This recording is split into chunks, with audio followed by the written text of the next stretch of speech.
Hey everybody, welcome back to the show. Today we're talking about conquering burnout. Burnout is on everyone's minds these days, okay? And it's true. One of the most recent pieces of research shows that 84% of tech workers report feeling burned out. 84%. And 3/4 of them don't think their managers are that great. So this is real, and we need to figure out how we navigate these times.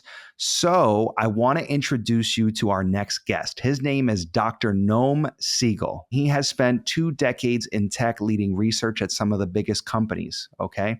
Airbnb, where we worked, Wealthfront, Upwork, Meta, Twitter, and now Zapier. Noam has the #1 user research course on Maven. He's a PhD, a trained psychologist, and an ICF certified coach. He's a wonderful human being. He's a friend of mine, actually. We sat next to each other at Airbnb. And what is so interesting is he was UX, I was PMM, and Lenny Rachitsky was the PMM, and we were on the Instant Book feature, okay? And so Lenny and Noam have teamed up to do some extraordinary, first of its kind, worker sentiment survey. And in that survey revealed some really profound insights that I want to share with you for 2 reasons. One, so that you may feel validated in the fact that you're not alone here. So hopefully having some data wrapped around the situation you're in can give you a little bit of a sense of ease. That's first, so validation. And the second thing is a sense of hope. Hope because there are people who are doing this well. There are people who have learned how to conquer burnout. And they did a follow-up study to understand that, to go into the folks who have learned how to navigate this well and extract exactly what that is, built a whole framework around it. And we're going to walk through that framework so that you leave here feeling validated and also hopeful that you can overcome and conquer burnout. I'm excited for you to spend some time getting to know Noam. He's a leader with a big, brave heart, and he has a beautiful perspective, having contributed to this research, having walked alongside all of us who are feeling what you're going to see in this research. He feels it too. We all feel it together. And then offering some practical solutions, takeaways, and next steps. So this is our conversation with Noam. I hope you enjoy it. Please let us know what you think. DM me. Let me know what part of the framework you're going to try, and let's talk it through. I can even help guide you on your journey there. Thank you for being here. We are growing this one brave leader at a time. Let's go. Okay, I want to start with one of the first lines from the article. It says, "It's hard to imagine a more intense time to be working in technology." So Noam and I wanted to capture a rich picture of tech workers' sentiment at this moment and going forward. What we discovered is that tech professionals are experiencing a fascinating mix of emotions about their careers in 2025. I just thought that was such a powerful line because the fascinating mix of emotions is at the heart of coaching, is at the heart of what we're trying to do right now, which is get people to recognize that we're emotional beings. Emotions are driving, and part of the tension we feel is how do we figure out how to navigate and be in those emotions and use them? Yeah, I think we've done too little to explore how tech workers are feeling. We're so focused on outcomes, on performance, on outputs, on KPIs, on all of those things. And we don't tend, I feel, to take a moment and understand what this indeed pretty crazy era that we're in is doing to us as tech professionals. So I am very proud that Lenny and I took a moment, did something that I haven't seen done often, certainly, and understand how people are feeling. We're talking about Lenny's newsletter people. These are real techies. Like this is over 8,000 techies who responded, who answered, and here you are. You're getting over 8,000 inputs coming into you, and you're starting to see all of this data take shape. I mean, what does that feel like for you? It's very exhilarating. It's very exciting. And I'll be just candid. There was a moment when I saw the results. The results are what the results are. But there's no doubt that I saw the results and I was like, I'm feeling a lot of these feels. Many of these takeaways, they pertain to me as well. I'm feeling the burnout. I'm feeling the optimism, but also the changes in optimism. I'm feeling the lack of clarity about what the heck I should be doing to stay relevant, to stay productive, to meet both my goals and also my employer's goals, wondering how I can be a better manager, wondering how I can get through this mid-career slump, as we called it. Yeah, I also saw myself in that. I read this and I felt like, it felt in some ways like a breath of fresh air, especially in tech. We're so intellectually driven that even just having the data and the language to wrap around the experience that we're having, almost in some ways like allows us to take a pause and recognize, okay, it's not just me here. This is a pattern of behavior that's happening throughout the industry. And the real opportunity is to understand that and then figure out how do we adapt, which of course we'll get to because you did follow-up research. But I want to come back to the moment where you decided, okay, I want to measure this. This is interesting to me. Take me there. Like, how did this whole thing even come to be? Lenny in particular, I want to give credit to Lenny for really being not just open to doing this, but motivated to do this. I think our thesis was that this incredibly fast-moving era that we're in with AI and whatnot, this era where performance management, layoffs, big organizational shifts, that all of these changes that are happening around us, and some of these changes are true paradigm changes. They are massive, massive changes in how we work in tech. Our thesis was this must be having all sorts of effects on people. And we wanted to bring people's voices and share them. Because I don't think that people share how they feel candidly with their own employers out of all sorts of fears and anxieties that are completely understandable. And therefore, they don't really typically have an outlet. And most tech workers, unfortunately, even when they're given a benefit to work with a therapist or work with a coach, they don't take it. They don't use it. They don't use it. They don't use it. So many people, the second you throw that kind of benefit at me, the appointment is made. I'm the same, but I was just talking with my husband about this because Apple offers 25 coaching sessions a year. And I'm like, that's pretty good. Like, take it. And at first there was some resistance to, well, what does this say about me? Do I have to tell my manager? Is this a bad thing? And it's like, no, this is net positive. This is like mental fitness. It's free coaching. It's free training for your mind and your heart and your body. Like, this is a net positive to make you better, but it's not always perceived that way in tech, or you don't have the time. Yeah.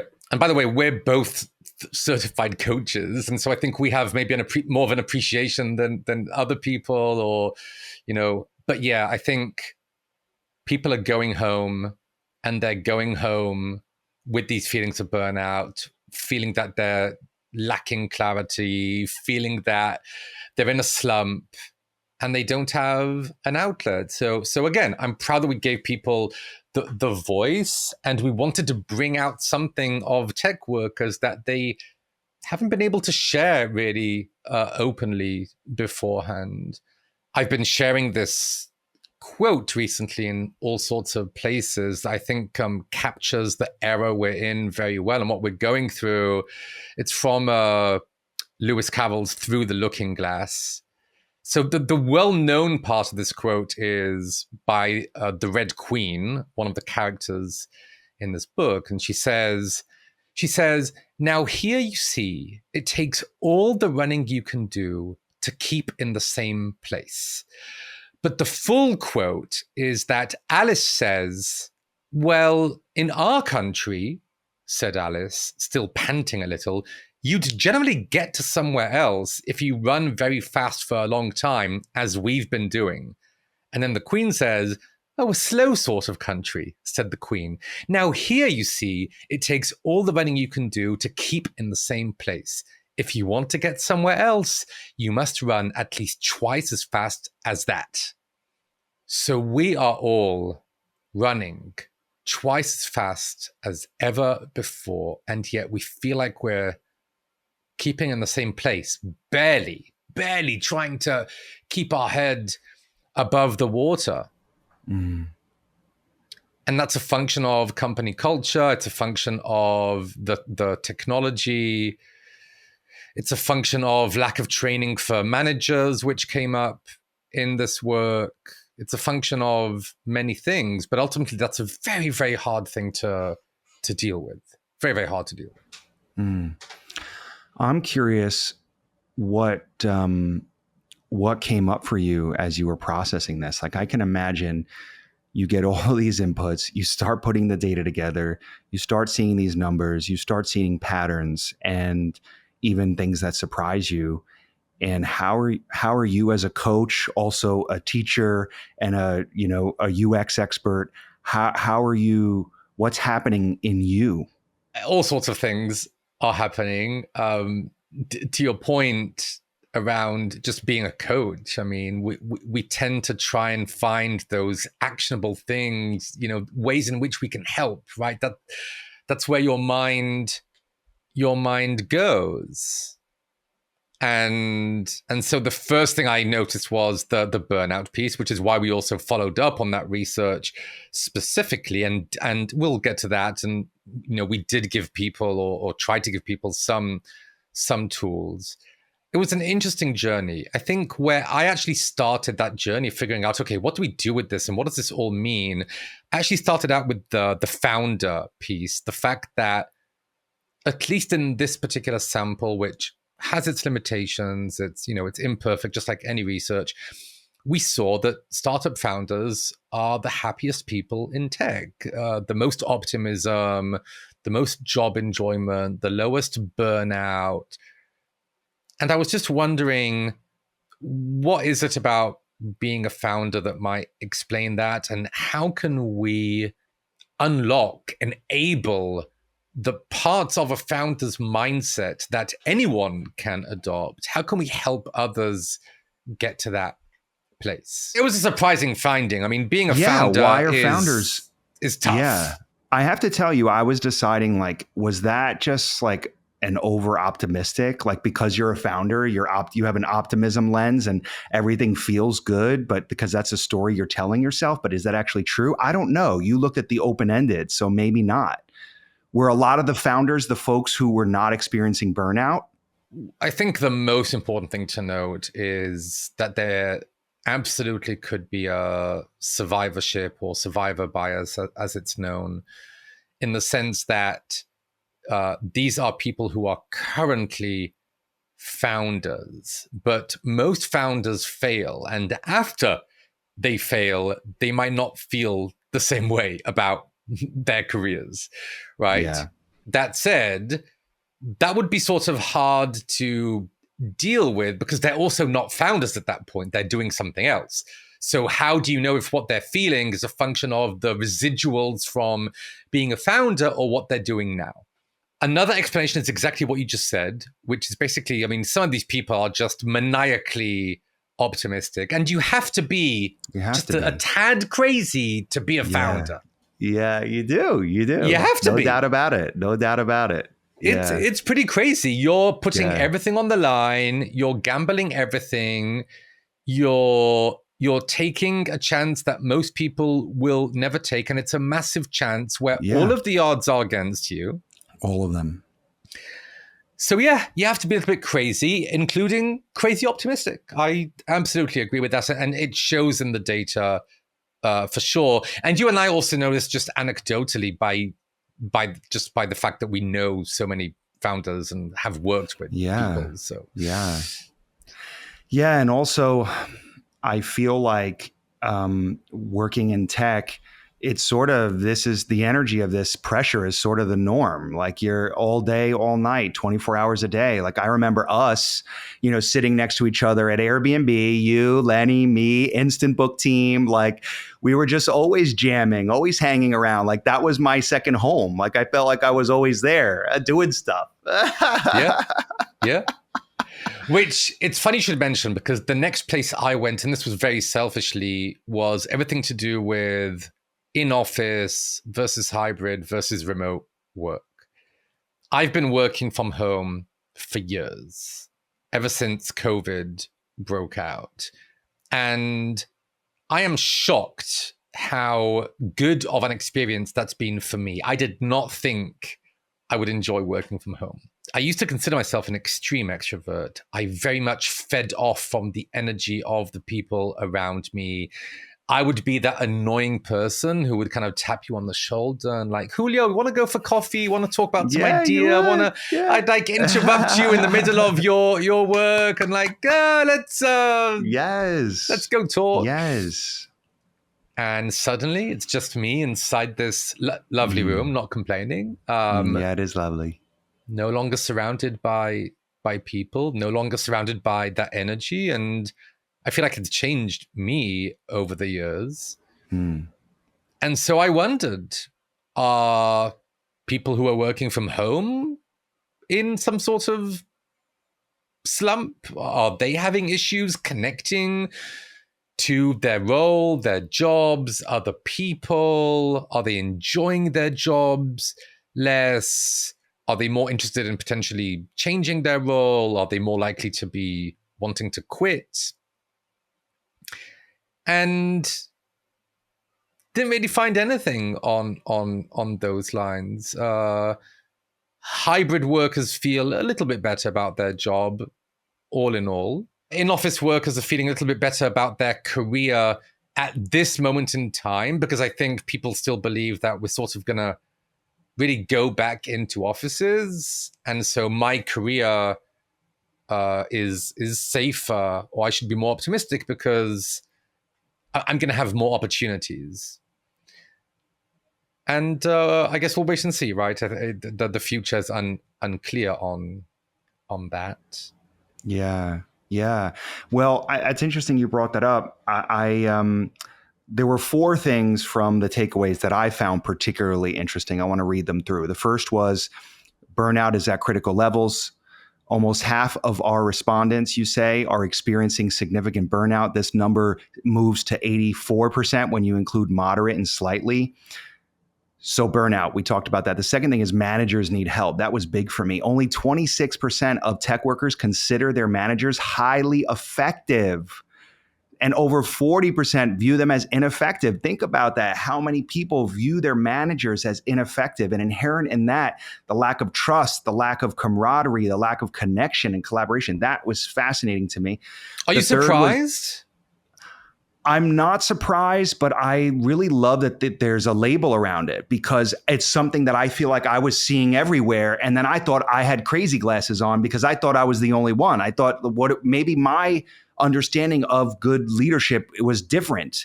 And that really gave me a sense of, wait a minute, that's not actually the case. Other people are feeling that too. I was not surprised one bit. And sorry to cut you off. I know you were in the middle of the point. We can always get back to that. But yeah, I distinctly recall working with a few people, we don't need to name names, who were early Facebook employees when Facebook was still Facebook. Early as in the first 100, 200 employees. And I remember them sharing stories of they were leading this team, that team. And then at some point, Zuck comes to them and he's like, we need to hire a bunch more people. Do you want to be a manager now? Or, do you want to lead this team? Yeah. Or even he would come to people and say, what team do you want to lead? We just have a bunch of teams that need leadership.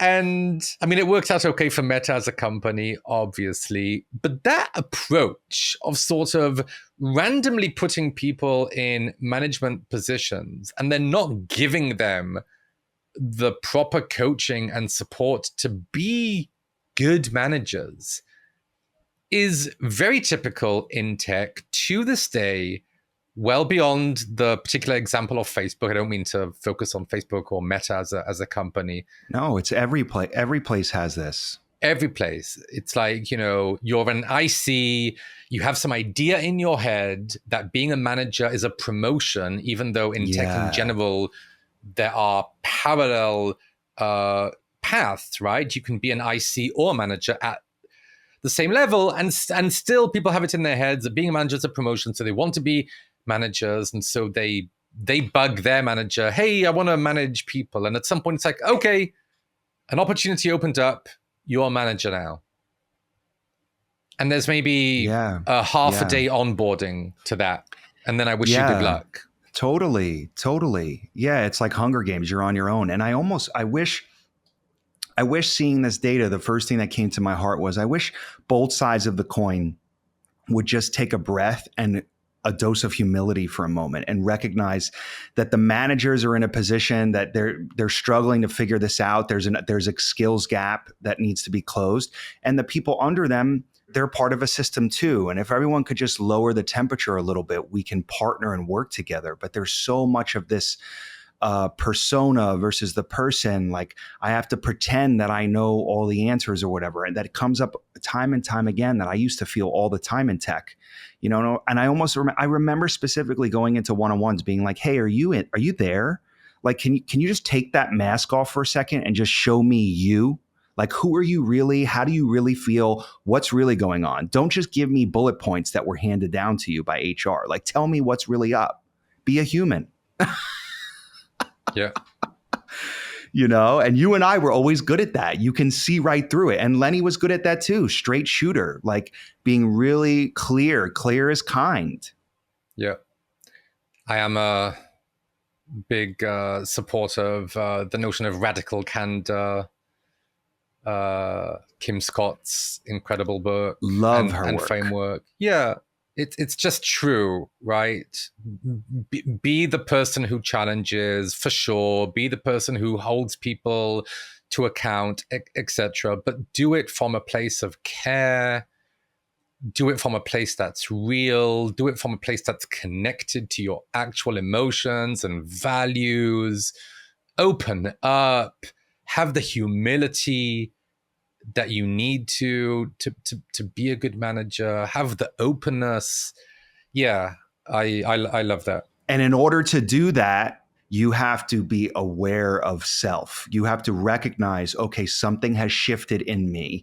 I've been asked a question in front of a room of people and I don't know the answer. What do I do? I'm either going to have a bullshit story that half of the people in this room are going to read, and they're going to be able to feel that you're making something up, and then you go down a rabbit hole, or I'm going to be vulnerable and honest and say, I don't know, but let's find out, or whatever that is. It's understanding that you get to decide and you have agency. And what I noticed in my career was that I did that until I lost it. The pressure got on. I kept getting frustrated. It kept mounting. And then I sort of lost my ability to toggle that awareness. I don't know if you had that experience too, but I certainly did. I think I have the misfortune of having a PhD, which gives me some like intelligence bonus points that I don't deserve. And I have a British accent. Which Dr. makes Noam, me, baby, Dr. Noam. Yeah. So my parents are English. So even though I wasn't born in England or raised in England, I do sound somewhat British, at least to the American ear. Yes. And that makes me sound just trustworthy. And so to your point, like, I've always been able to bullshit my way through something if I so chose, because of some title that I earned with hard work. But, still, it's just a title. It doesn't inherently mean you're trustworthy, and an accent that for some reason Americans are obsessed with. So for me, I've always struggled with like, don't go there. Don't go to that place where you're just making something up or trying to come up with a quick response that supposedly demonstrates some expertise that you don't actually have. Be vulnerable, be real to who you are, acknowledge the things you don't know, be humble. I think humility is one of the most incredible traits that a person can have. And I have to say, I mean, we're talking because this research came out with Lenny. I have to say that Lenny, especially given how talented he truly is and a complete outlier, it's incredible how humble he is. One of the many things I've learned from him is how to be humble, even when you really have all of the reasons not to be. Wow, that's beautiful. And one, yes, I think humility is key. Two, it's hard to maintain. It's hard to get to and to stay. And it is beautiful to also witness and see how Lenny has done it. It's an inspiration for so many. That makes me wonder, like, what did that feel like for you going from being coworkers at Airbnb to now working on this project together? Like, what was that like? That must have been a little blast from the past situation going on. Yeah, I mean, I love working with Lenny. I hope we do it for a very long time. I think a couple of things. First of all, for me, it's an incredible learning opportunity, which I am very, very grateful for. Lenny holds me to account. Lenny holds me and everyone around him to the highest bar possible. But he does it, to your point earlier, with such kindness and humility that you are always 100% motivated to reach that bar. And you do it with love and with passion and like zero resentment, zero anger. You do it because you want to do it. It's like this magical motivation that truly very few people can engender in others. That is one of Lenny's abilities. So first of all, it's an incredible learning experience. Second of all, Lenny's community is an incredible community of tech professionals. And I do want part of my legacy is a big word, but part of what I get to do in my time, in my career, I want it to be helping the tech community understand itself better, help us all understand ourselves, connect with who we are, do better, grow in our careers, learn something new. I definitely very much still enjoy helping all sorts of products and companies and improving products for people.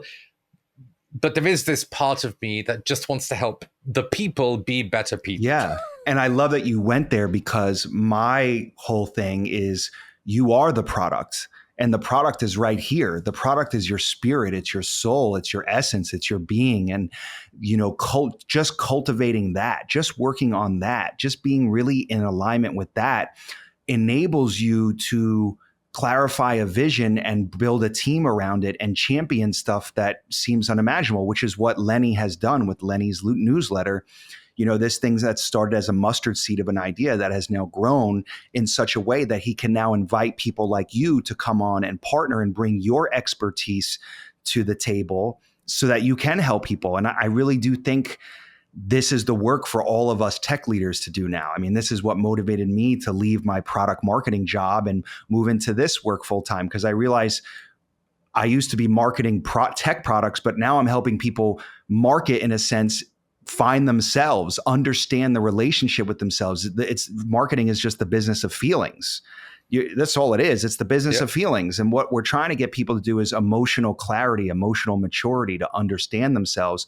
Otherwise, you go out into the workplace and you're acting a fool, and you think that it's pride. You think that you're strong. You think that you're evoking confidence, but actually there's something else going on there that requires inspection. The good news is I feel like once a lot of people get that aha, we're smart people. So then we understand, okay, how do we use it to our advantage? And we're not perfect at it, but I feel like tech people, this is why your work is so important, because once they see it, there's a lot of people who then can't unsee it, and then it gives them a pathway to move forward. And that brings us to the second piece, which I think is interesting. So here you are, over 8,000 respondents in this kind of survey. The question then becomes, who are the 16% of people who are not feeling burnout? Who are those people, and what is it that they're doing well, and what can we learn from them? So you went back in, scrubbed the open-ended, I think there were 175 or so forth, open-ended questions, did some analysis. And in that, you came up with a framework, an ARMOR framework, I think is the acronym, ARMOR, which is interesting, by the way. I'll quickly say, I tend to tell people and see armor for the purposes of my metaphor from Brené Brown, which is a bad thing. It's these self-protection mechanisms that we put around our heart. And what we really have to do is take the armor off. But what you're saying in your example of armor is these are actually individual shields, individual categories of work that leaders can action on in order to build a sustainable lifestyle that can allow you to live well, do well, without the burnout, which I think is fascinating how that came to be. Yeah. So first of all, I'll say, and I'm sure this will resonate with you as someone who creates content, etc. Sometimes you have to find that sexy acronym that'll and you get you found attention. That will get you attention. I'm a fan of Brené Brown's work, and I do agree that in certain ways you do want to shed your armor. But in this particular sense, we wanted to present the framework in this way. First of all, because it's attention grabbing, and it's kind of cool that it worked out with the help of AI, to be clear. And we wanted to showcase that there are these shields, these different shields within the overarching armor that can help you. And the first one, the A, which really ties into the founder piece, I feel, which we discussed earlier, is autonomy. People crave autonomy. When you have agency, when you're given the agency to do things, you feel more satisfied. And when you don't have that autonomy, it just doesn't feel good. There was, I want to go through those real quickly before you get into it, just so people know. Oh, yeah. The ARMOR framework, the ARMOR framework stands for autonomy, rock solid boundaries, maintenance rituals, original thinking, and role architecture. So those are the elements, after looking at the data around people who are learning how to do this well, those are the elements with which, if you pay attention to them and commit to working through them, can help you relieve some of the pressure you're feeling. And you're saying the first one is this sense of autonomy, shaping your day before it shapes you, is how I like to think about it. Absolutely. And there's something that you mentioned earlier, and that I know I imagine you probably tell your clients as a coach as well, around, first and foremost, being connected with yourself, understanding your own needs. And this is part of this autonomy component. I'm quoting here, burnout conquerors understand their own needs and communicate them clearly and appropriately to the people around them. They know that when people know what to expect of you, they're rarely caught off guard and feel more comfortable letting you take the wheel.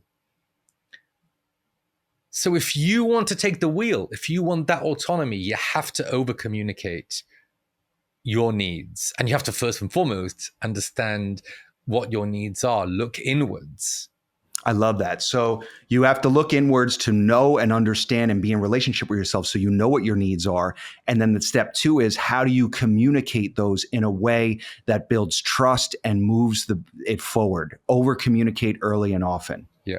And so many of us, how often first of all, we don't know what we actually need. And then we get pissed off at people when they're not doing it, but we haven't articulated or shared it with them. And so we're getting pissed at people when we have to take some responsibility for our part in it, Exactly. Small example. My producer's like, can you have this done by end of day? And then end of day comes and I'm like, actually, I'm delayed until tomorrow. But I knew that 12 hours ago. So why didn't I just communicate that right at the beginning and say, listen, I just want to get ahead of this. I'm not going to make it. I'll do it tomorrow by X time. Is that okay? Work in progress. We all are. Aren't we all? We're all a work in progress. Yeah. Okay, so that's autonomy. Yeah, so the R is for rock solid boundaries. And I think the thing I'm most proud of with the rock solid boundaries piece is the third point. So I'll just say I'm a little bit obsessed with alliteration. Okay. And so I tend... So those who know me see a lot of me in this article in kind of the writing style. So the third point within rock solid boundaries is rhythmic, reflective, and restorative breaks. The fact that we need those three types of breaks, rhythmic, reflective, and restorative, as part of our boundaries in order to not be burnt out. Can you give us an example from your life? Yeah. So first of all, the high level, the difference between those breaks is in the cadence that they happen or the timing. So rhythmic breaks are daily breaks. And I divided this into micro and macro breaks. Something that we often, I feel, don't do. We get in our flow and we forget to do, but they're clearly important against burnout, is micro breaks. We're too busy for breaks. Yeah. So whether you're, unfortunately, but there's a reason why techniques like the Pomodoro technique exist. Every 25 minutes, every 30 minutes, you should stretch. You should get some water. You should look outside of your window and observe the street or whatever the heck is outside of your window, depending on where you live. You know, to take lunch away from your screen, to take a little walk with your dog or without your dog if you don't have a dog, or maybe you're walking your cat. No judgment there, but whatever the reason is that gets you walking. I have an underdesk treadmill, which I love. You do? I do. Oh, nice. And we can talk about that. But the issue with it is it's just one more way to over-optimize your setup and not leave your desk and this freaking room that we spend all of our day in. And that is bad for you. So that's the rhythmic break. The reflective break is on a weekly basis. And I'm sure you've advised clients of yours to do something similar to this. First of all, on a weekly schedule, to do like a weekly review ritual is what I suggest. What did I accomplish? But more importantly than what I accomplished, what drained me? What energized me? What deserves more of my attention next week? And not just for work, for myself, for my well-being. And then on a weekly basis, to do like a half-day digital cleanse. You know, I'm Jewish and, well, Jewish. And one of the beautiful things about Judaism is the Sabbath. This idea that for one day a week, you don't use your phone, you don't use your TV, you do a digital cleanse. You don't work. You take a moment to just cleanse from this insane level of activity that's happening inside of you and outside of you. So those are reflective breaks. And then restorative breaks are these mini sabbaticals or quarterly retreats, as I named them in the article. So to do, you know, a 1 to 3 day sabbatical once a month, where you get some change of scenery going and you do some activities that induce some renewed flow for you, whatever that is. Go on a hike, make some music, do some deep reading, whatever it might be. And then a quarterly retreat with yourself. Why are you waiting for the next offsite that your company invites you to? Why aren't you doing offsites with yourself? Why aren't you doing a retreat with yourself and reflecting on, am I doing the right things for myself, for my career? Am I connected with my purpose? Am I connected with my long-term goals? Or have I lost the plot? And Wow. based on the data, a lot of people have lost the plot. Yeah. And it's interesting because I'm imagining, I hear you say this, and then I think what I used to say was, I'm too busy. I don't have time for that. What do you mean? I have so much to do. Like my to-do list, my inbox, I have so many things to do. I could never I could never allow myself to do that. And it was almost like a badge of honor. The fact that I skipped lunch was like, oh, I'm too busy for lunch. I mean, literally, I would say shit like that. I'm too busy for, like, really? Okay, really? You're that fucking busy? You can't take a little bit of lunch? You can't go for a walk with somebody? And it's almost like trickery. It's like, oh, really? Oh, that's cute. Like, it's cute that you really think you're going to be more efficient by stripping yourself of the ability to have a rock solid boundary. We can't afford to focus just on outputs or on tasks. We have to focus on the outcomes, right? There's no pride, I feel, in having a bunch of tasks and being busy or focusing on the outputs that you're currently working on. As a coach, I try to help people focus on the outcome, not the output. That's big. So let's go there for a second. How would you define the difference between output and outcome? There's a saying in Hebrew, one of my two native languages, full gas beneutral, which means you're pushing the gas pedal to the metal all the way, but you're in neutral gear, so you're not going anywhere, right? So that's output focus, right? Like you're running, you're doing, but it's not leading to anything. You're just busy. And there's nothing to be proud of in just being busy when it doesn't lead to something, right? Oh my gosh, how common is that for us in tech, where we're just busy, we're moving things? Insanely common. But people didn't like when I pushed back on that. I remember a few times being like, why are we doing this? Measure twice, cut once. But then people would see it as, you're not doing work. You're not just do it. And it's like, wait a minute, why? Did you ever have that? I mean, I certainly felt that sometimes. Absolutely. And I think it's probably top 3 dumb shit that we do in tech that we really have to stop. And I see it again and again. Busy work, a lack of proper planning, approaches that aren't thoughtful, that don't consider the bigger picture.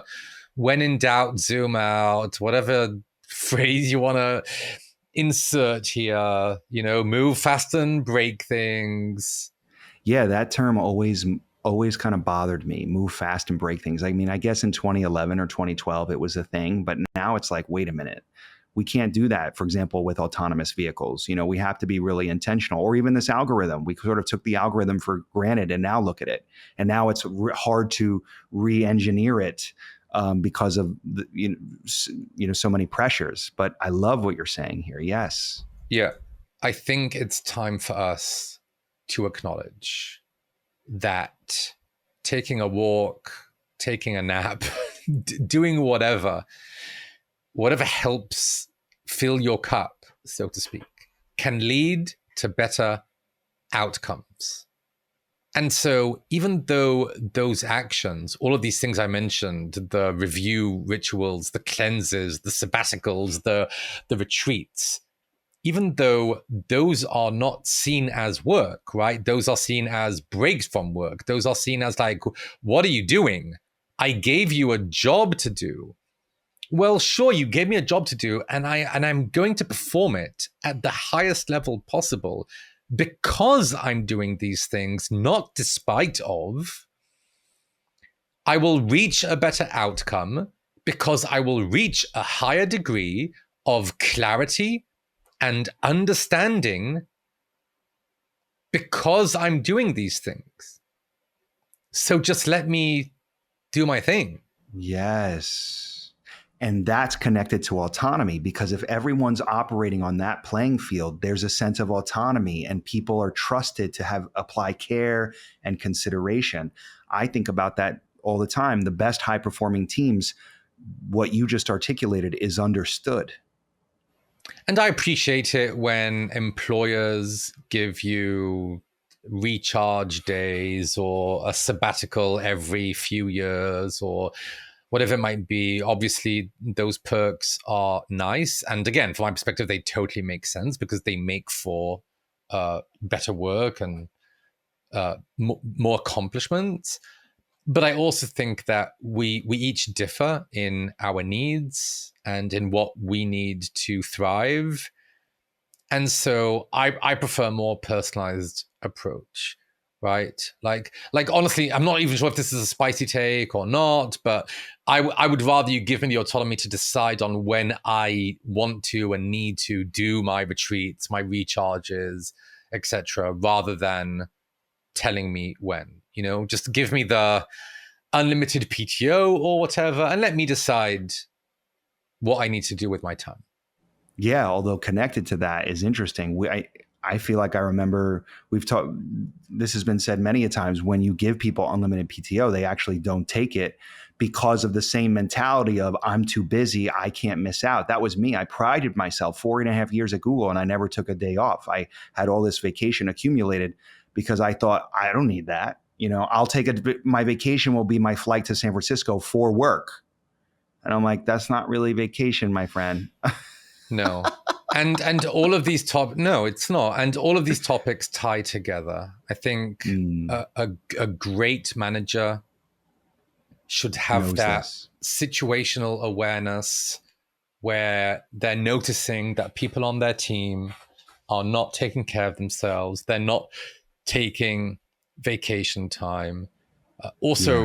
Companies who have that policy but do it in a responsible way, also set a minimum number of vacation days that you have to take.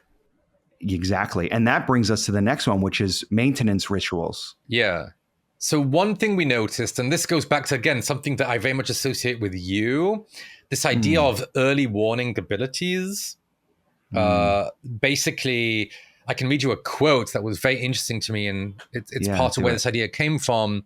So I'm quoting, "One thing that I learned in the mental health program during my leave of absence," wonderful, this person took a mental health program and took a leave of absence, good, "was how to check in daily with my emotions. This sounds pretty basic, but it isn't a practice people are typically skilled at. Paying attention to our bodies and feelings is critical to well-being and spotting early signs of burnout. I also created a coping ladder of different tactics to use when I noticed my emotions were elevated." So these burnout conquerors have established their burnout radar, whatever you want to call it. I like that. These early warning abilities, this connection with their emotions. And that's where maintenance rituals begin. You can't improve what you don't measure, as we know in tech. You can't change things that you don't even understand in the first place. And so it became very clear that burnout conquerors are taking those signals, they're tracking their sleep, their nutrition, their exercise, and they're very, very open to any form of therapy or support that can help them maintain a nice, steady level of lack of burnout, essentially. One of the things I do personally, but also love my clients to do, is a one-on-one with yourself. How many people listening to this have one-on-ones with everybody else except for themselves? And it kind of blows my mind when you think about it. Okay, let's take a one-on-one to check in. How am I doing? How am I feeling? What do I need? What do I need less of? What's giving me energy? What's draining energy? What are my priorities? It's just a maintenance ritual so that you can touch base with yourself and calibrate with yourself. And that was something that I never really crossed my mind. But it is so powerful. And so these people are doing that well. Yeah. And I also love your comment around feeling okay asking for support, whether it's therapy, whether it's a certain type of healing modality, whether it's coaching, investing in a coaching relationship. These are ways that you can strengthen your emotional soul toolkit. Yeah. I'm a personality psychologist by training. And I have this thesis that across different recent eras in tech, there have been advantages to people who had a certain personality trait. For example, I believe that in the past, when everything was a lot more manual, less digital, you had to really kind of do everything yourself, conscientiousness was incredibly important, right? Because conscientious people are super organized and they're on it and they're pedantic and they know what's going on, right? And then I think for a while, extroversion was a huge deal because everything became so relationship based and we're suddenly connecting with people in all sorts of ways that maybe we weren't before. And we're working in pods and teams and we're asking for favors and we're leveraging each other's expertise. And some companies in particular are very, very relationship based. So being an extrovert was a massive advantage. And I think that we have already entered the golden era of the letter O in the Big Five. The Big Five personality traits, a very well-known framework in personality psychology. The acronym for the Big Five is OCEAN, and the O in OCEAN is openness to experience. I think that people who are open to different things, they are going to thrive in the era we're in for at least two reasons. The first we already talked about, which is that when you are open to different forms of support, therapy, coaching, you will do better. You will be able to fight burnout better. And the other reason is this is the era of the tinkerers, the builders, people who realize that we are in this time when everything moves really quickly. And so they're just open to trying new tools, new frameworks, new ideas, seeing what happens, in some cases failing, in other cases succeeding, and just continuously tinkering with things until they find the paths that work for them. So I think openness is incredible. And I want to remind everyone that the modern view of personality is that it is more elastic, more flexible than you might think. You can change, you can evolve, in all directions. I don't view myself as the extreme extrovert I once was. I've changed. 100% I've changed. Being in this office for several years in my home and mostly away from people other than my partner and my kids has changed me. How? I mean, I've become more introverted is the short version. I enjoy my quiet time. I enjoy my time away from people. I enjoy my walks with my dog and just thinking about my life, doing kind of one-on-ones with myself, to your point. Yeah, same. I'm not as energized by the presence of dozens or hundreds of people around me. I retire to my hotel room or wherever I am and just kind of... Yeah, same. I've been thinking about your openness to experience, which is kind of connected to the next part of this acronym, which is original thinking. Yeah. In order for you to arrive at original thinking, there needs to be an openness to experiences so that you can think originally, literally. Yeah, definitely. Openness has quite a bit to do with divergent thinking, creative thinking, to your point. I agree. And yeah, burnout conquerors don't fall into all sorts of traps that the typical corporations do tend to set for us as employees, Such as? Well, first of all, burnout is not an individual's fault. It's not your personal responsibility. That really is, or at least burnout conquerors say, that is just organizational warfare, really. And they're very annoyed by this. It's not a personal problem. It's a systemic organizational problem. So that's one. Oh my gosh, that's a big aha. Okay. Yeah. I even don't like the word burnout because I'm like, I'm not that. I don't associate myself with that. I'm too good to burn out. Like, I don't let that happen to me. I hesitate to identify with it. Like, I am a person who's burned out. No. I am a leader in a situation that causes burnout. I feel like is what a little bit of what you're saying. That's an interesting perspective. I think that it's definitely hard to acknowledge that you're burnt out. I think we see that all the time. Yeah. Just like it's difficult. Hard for me to, yeah. It's difficult to acknowledge that you're depressed. Yeah, it feels almost like a scarlet letter. Like, oh, no, not me. Like, I can't say that word. I don't want you to associate me with burnt out. I'm stressed. I have a lot of work to do, but I'm not burnt out. Yeah. Yeah, I think there's a lot of negative connotation around this. I think there are certain emotions like burnout or like depression that it's hard to acknowledge that that's where we are. But I think that, again, it helps when you realize that organizations are mostly offering us Band-Aids for a problem that requires much deeper treatment than a Band-Aid. You know? Preach. That was big. That's a tweetable moment right there. That's big. Yeah. glad to provide the tweetable moment. Oh my gosh. And the Band-Aids happen because the leaders, because why? Why are we doing Band-Aids and not rethinking it?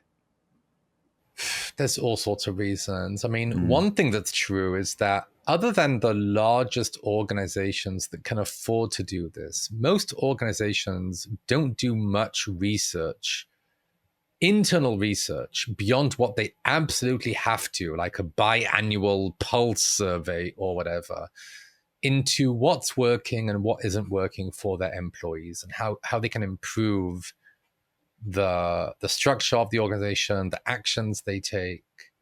Most organizations, as they grow, just copy what other organizations do without really questioning whether those are the right things to do. We are still, to a great extent, as you know, stuck with paradigms that go way, way, way back. The days that we work, the hours that we work, the one-on-one meetings, just all of these rituals that we have that maybe should have evolved a very long time ago, but we don't really know because we're spending all of our experimentation energy on product experimentation rather than organizational experimentation. Oh my gosh, that's a big aha. That's right. So if you are a manager, you have direct reports, you're listening to this, and you want to you hear this idea of, I want to help. I keep coming back to what you said. What was the word you used? Warfare, something about. Workplace warfare. Yeah, workplace warfare. That really hit for me. Maybe this is actually a good segue to the final letter in the ARMOR framework, which is role architecture. Yeah. And I also want to hold myself accountable to your question around kind of what do we also do as managers. So the idea of role architecture is that burnout conquerors design their careers strategically. They architect their careers. They choose the right company and the right role for them. And as managers, I think that we have to understand what drove employees, direct reports of ours, to choose the role and the company in the first place.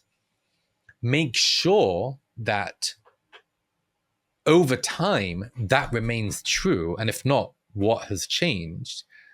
And then provide the support and the coaching to enable people to thrive in this environment that they selected. And that means all sorts of things, but like one thing it means, which I'm a huge believer in, is the notion of the energy test. So basically, I think we've moved away from time management, I feel, or those of us who are smart enough have moved away from time management and we've moved to energy management. This very powerful idea that ultimately we don't have endless energy, or at least I've yet to meet the person who does. And so we want to think about what's draining our energy and what's helping us produce energy and where we're at. And we want to try and optimize for energy production in the right moments throughout the day, throughout the week, throughout the month, throughout the year, to make sure that we don't just tap out, that we don't run out of energy. And people who conquer burnout, they seek the meaning, the challenge, the balance that gives you energy. And as managers, we need to help identify energy dysfunctions. We need to help identify when people's energy is being interrupted. And by the way, let's not be naive here. Like, some things you will do in your role will drain some of your energy, and that's just the way it is. Not everything you will do will be an energy producing activity, but the greatness of a wonderful manager and the greatness of a burnout conqueror is that they identify those moments, they understand those things, they balance energy production. Just like I'm not sure who your electric company is where you live, Julio, but every electric company has to understand what's going on the grid. How much energy are we producing? Are we expecting there to be, for some reason, like a storm or something, extremely high energy needs, and balance out the grid to make sure it doesn't collapse? Because if we don't balance things out correctly, then entire parts of the grid could shut down. And that's on us as managers, first and foremost, as leaders. Don't let the people under you shut down because you haven't been paying attention to their energy levels. Wow. It's energy management. I love that. It's less time management, more energy management, because that connects to, autonomy, boundaries, maintenance rituals, original thinking, role architecture. All of that is, in many ways, energy management. Yep. And I love that you call them burnout conquerors, people who have conquered burnout. It was part of the whole. It was part of the whole. Once we got into the armor vibe, then it just made sense. But Lenny has a wonderful team, an editor, a copy editor. Shout out to them for helping me frame all of these ideas, including the notion of a burnout conqueror. So, are you a burnout conqueror? Not yet. No, not yet. But I hope to be. I hope to take more of my own advice. And it's often the case, by the way, when I do research, that I am not the person I'm researching. They don't represent me and I don't represent them. Yeah, I would even say, like, I'm conquering. I'm not sure. Part of me feels like conqueror suggests maybe I'm done with it or I have it all figured out. But I'm conquering. I'm making sure I'm coming back to these elements, the armor elements, time and time again. And some are better than others. But I would say, like, it's always a work in progress for all of us. Absolutely. Right? Absolutely. I'm definitely trying to take some of the actions that came up here to help me conquer these feelings. What's an example of something in your life that you're taking on because of this work that you've done here? Well, I really loved the idea of the 3 types of breaks we mentioned. And I definitely try to do more of all 3. So whether it's at the very, very micro level of stepping away, not eating here at my desk, taking the dog for a walk, and in that walk, not being on my phone, checking my Slack and emails, but rather kind of one-on-one with myself and thinking about my life, my career, what's going on, all the way to the quarterly retreats, the gaining the clarity I need by building up a set of rituals that serve me, understanding, what my goals are, what I'm trying to reach here, what I'm trying to do. I think that's beautiful, because it's very easy for people to see this and think, oh, maybe this researcher who did this work has it all figured out. Maybe he's one of the conquerors and he's got it all dialed in. But the truth is you're walking the path just like all of us. Absolutely. And you see yourself in some of this work, and in your long career at many big tech companies, I'm sure you see a theme. I mean, you see this, it makes sense to you. It's not surprising. Absolutely. I have not had an easy time in tech in recent years. I've been through layoffs just like many other people have.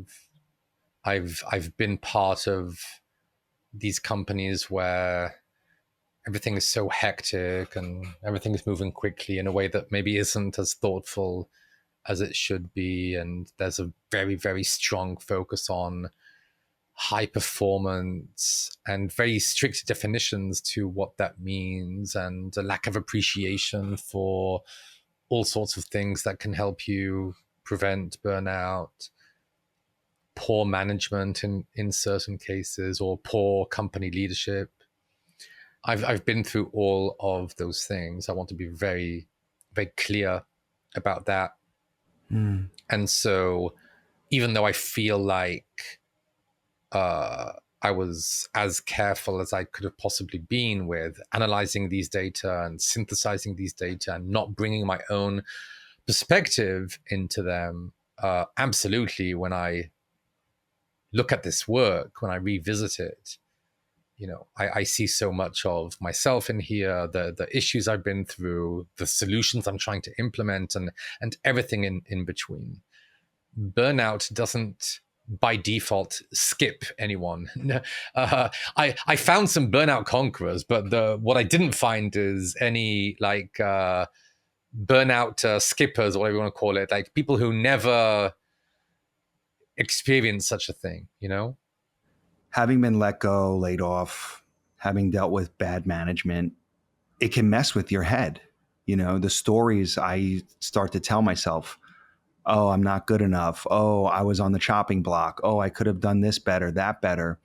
And so no wonder we don't give ourselves time to slow down, because we don't feel worthy of the time, because we feel like we fucked up, and therefore we got to keep moving to show ourselves, improve ourselves, and demonstrate ourselves. And I wonder for you, you, me, Lenny have all worked together. But since then, I've been so open about this story, and it's like, I even asking you to come on this podcast, talking to Lenny and whatever, there was a sense of am I good enough to hang with these guys? Am I good enough to be friends with them, to talk with them? Because deep down I got fired, and therefore I'm not in the class. I don't belong. I certainly struggle with that. I'm curious if you feel any of that, or have felt any of that working with Lenny, or working in your new role or whatnot. Does it linger? Do you feel that? First of all, I've absolutely been in rooms, so to speak, where I felt like I had no idea what I was doing there. And in fact, I got an email earlier this week inviting me to be a keynote speaker in some conference. I won't mention the name yet because it's not announced, but yeah. And I was positive this was a hoax. I was positive this was a hoax. It did not cross my mind for an instant that this was a real thing. I was absolutely sure. So I know the person who sent the email, and I'm looking at the email like 10 times to make sure this is his actual email and not, some fake scam. And I'm thinking this can't be real. This can't be real. And so I respond to the email, and I basically kind of half jokingly, half not say, hey, have you been kidnapped? You told me something in a real communication we had once. Can you repeat that thing to me so I know it's actually you? Because only you would know what I said to you in the last real email we sent to each other back in the day.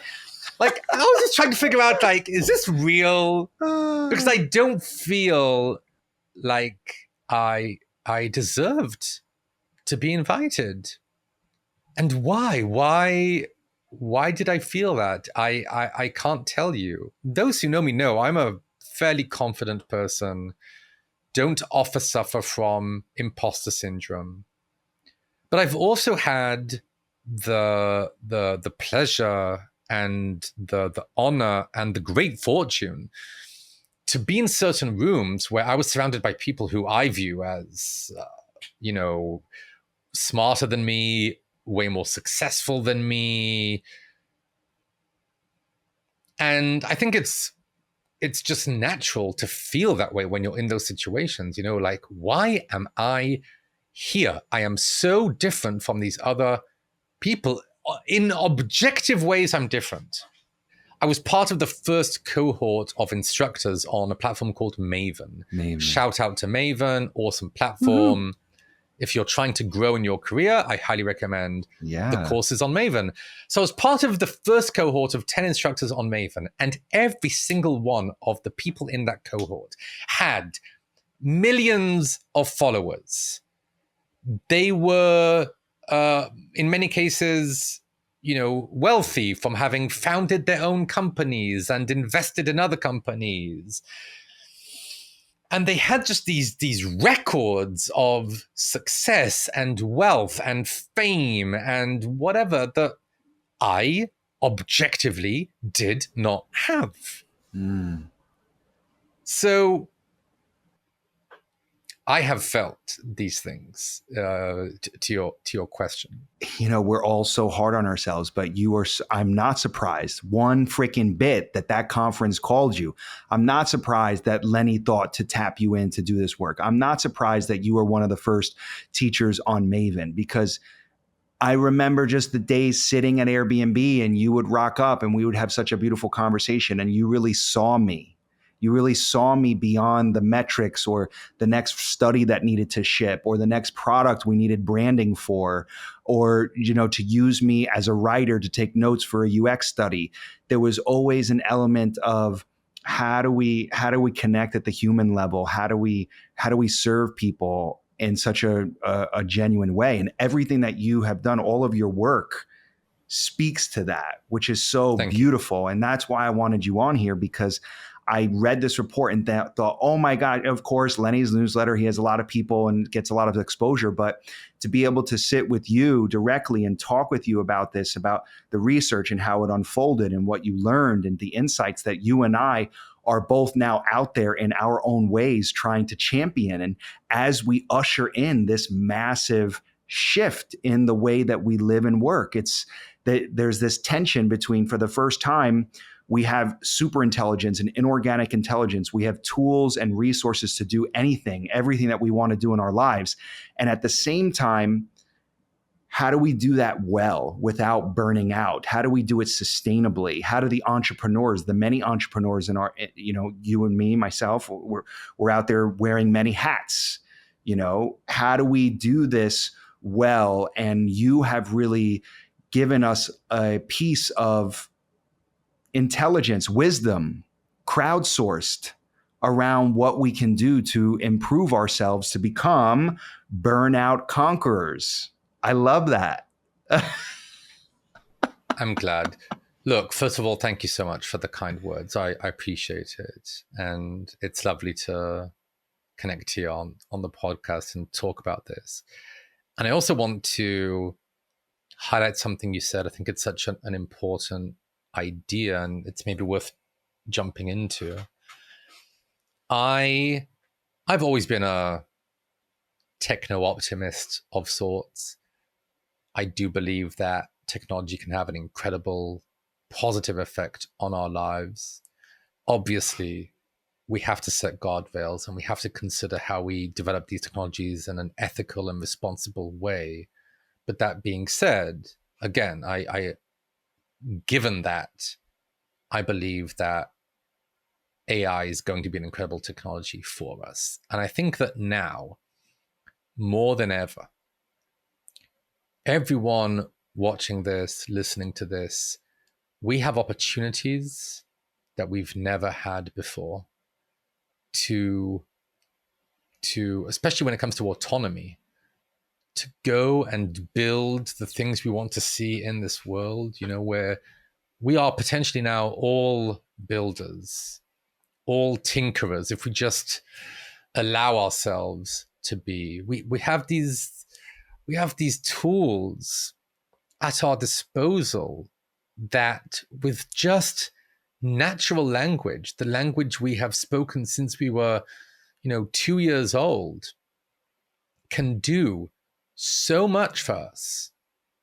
And every day I'm seeing these incredible stories, these amazing narratives from people who have made their dreams come true and built incredible things and added real value to this world. And there's something so empowering about that. And it brings me optimism.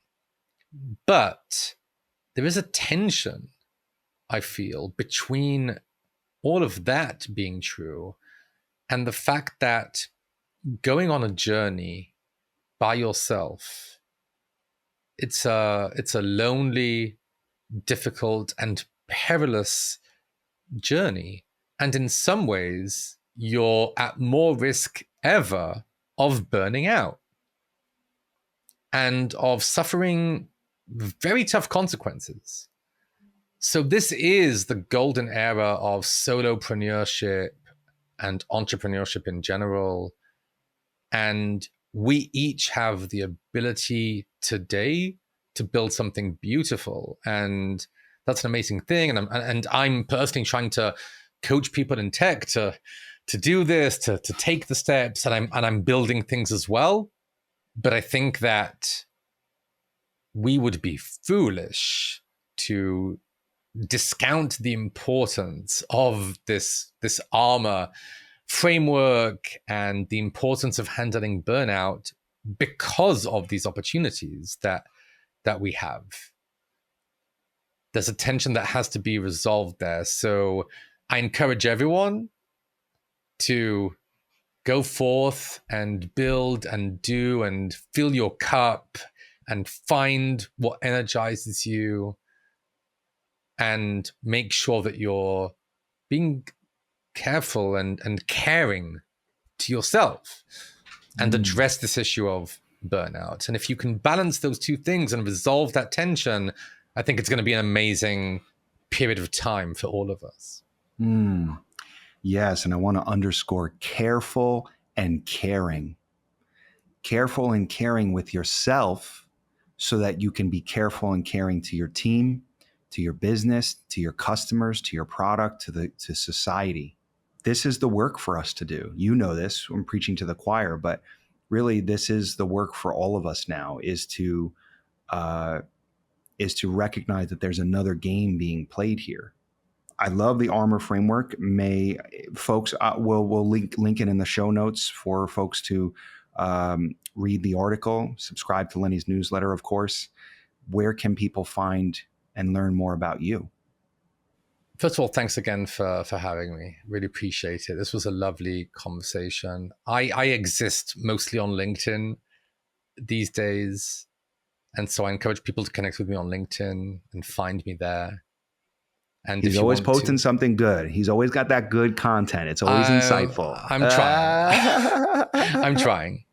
LinkedIn has its downsides and weird moments, and I'm not quite sure what I'm supposed to do with the games you can play on LinkedIn. I'm like, is this a thing I want to be doing or not? It's very interesting what's going on in the LinkedIn world. But bottom line is, I am mostly there. So please do connect on LinkedIn, and I'm always happy to chat with people in tech about how you're feeling, what we can do about it, and how you can take care of yourself and go forth and do the amazing things that, again, you can do these days with all of this technology around us. It's amazing. So I'm very excited. So please do connect if I can help in any way.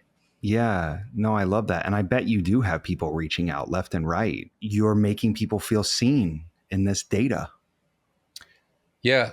all sorts of people reach out. It's a terrific and very fun sort of side effect of putting yourself out there and publishing this sort of research, especially on a platform like Lenny's, with the the number of subscribers there. And that said, again, like, I have in many cases the same struggles that people have. I often find myself not finding that I don't necessarily have the level of answers that people want. Again, in this research, one of the things we found is that people feel like they don't have much clarity about where is this all going. And honestly, I don't think I have that much clarity about where this is going, which is why I spend part of every day tinkering, building, playing, doing, rather than just kind of passively consuming what's going on and thinking with myself what I want to accomplish. But longer term, that's original thinking. Yeah, that's original. That's the O in the armor. Yeah. We're making time and space for original thinking. We have to think outside the box here if we're going to solve this. Yeah, we do. I want to do a lightning round of questions with you quickly. Ooh, we have a hard okay. stop. We only have a few. Okay, so lightning round.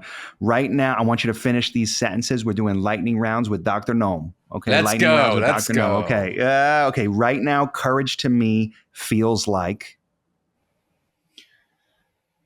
Courage to me feels like being true to your values, even when that's very, very hard to do. Having your values in front of you and acting on them, even when it's really hard, really uncomfortable. Yeah, that's courage to me. Okay, beautiful. A recent interaction that gives me hope is? I recently interacted with a student who's trying to find her way in the industry. I think there's lots of talk right now about how early career people are dead in the water because of AI and because of technology. But we had an amazing conversation, and she recently started an incredible role.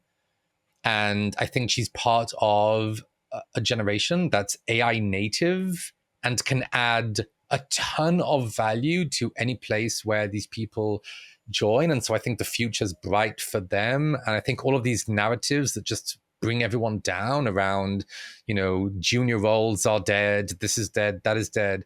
Forget about that stuff. Have some original thinking, believe in yourself, find your strengths and lean into those strengths, right? That's what coaching is about, right? Helping people find their strengths and helping people lean into those strengths. That's it. She had plenty of them, and it gave me tons of hope to see, what she was able to accomplish. Okay, and last one, beautiful. Last one is one thing I'm appreciating most about myself is? I don't know if I would call this humility per se, but I do appreciate about myself that I take the fact that I'm a very curious person and always have been, and I use much of that curious energy for self-discovery. And I don't get too hung up on things I think I should be or that I was. I try to just remain in self-discovery mode and leverage my curiosity, not just to understand other people and how they use the products of the company I'm working for, but also to understand myself first and foremost. Self-discovery is very important. We've talked about it a lot in this episode.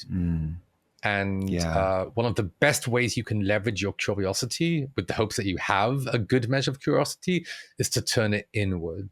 And I do that. I do that all the time. And I'm proud of that. Well, I'm proud to know you. I'm proud to be your friend. And I'm proud that this work is out in the world. For me, it's validation and hope. It's the validation. This work gives the validation that we're not alone and we're all struggling with this. We're naming the system what it is. And the hope that there is a way to move through it. The Burnout Conquerors have figured it out. We have tools. We have the ability to do it. We're not doing it alone. I'm immediately thinking, man, where do all these armor people hang out? And what's the name of the community? Where are those people? But we're going to create more of them, one leader at a time. We're going to do it. Yeah. My hope is that there is no server that can hold the number of people we will create the number of burnout conquerors we will create by spreading the word on this framework. You know, my hope is that there is no Discord server or WhatsApp server or any other type of community server that will be able to hold the number of people who start conquering their burnout. Hopefully it's way more people than the 175 or so that I was able to interview. That's the goal. Thank you for helping me spread the word, spread the research. And for everyone fighting burnout and for everyone feeling the feels of tech, you're not alone. We all are. And let's make it better together. Yeah, let's make it better, and we can do something about it. We have agency, and we can do something about it, and we will. And what a beautiful way to end the show. So thank you for being here. Thank you as well. What a treat. All right, y'all, that's it for today's episode. Now listen, if you were moved by something today, then good. It means it's working. That's progress. Shoot me a note and tell me. I want to hear about it. You can DM me online. hello@letsgowithjulio.com is my email. You can visit me at letsgowithjulio.com. I see you, and I know you're trying, and we're going to make change, all of us, one brave leader at a time. The Let's Go with Julio show is produced and edited by Ricky Gunton, and our theme song is You Are the One by Nick Deutsch. Don't forget to subscribe and share it with a friend or two who could benefit. You know who they are, baby. I see you. I love you. Let's go, baby.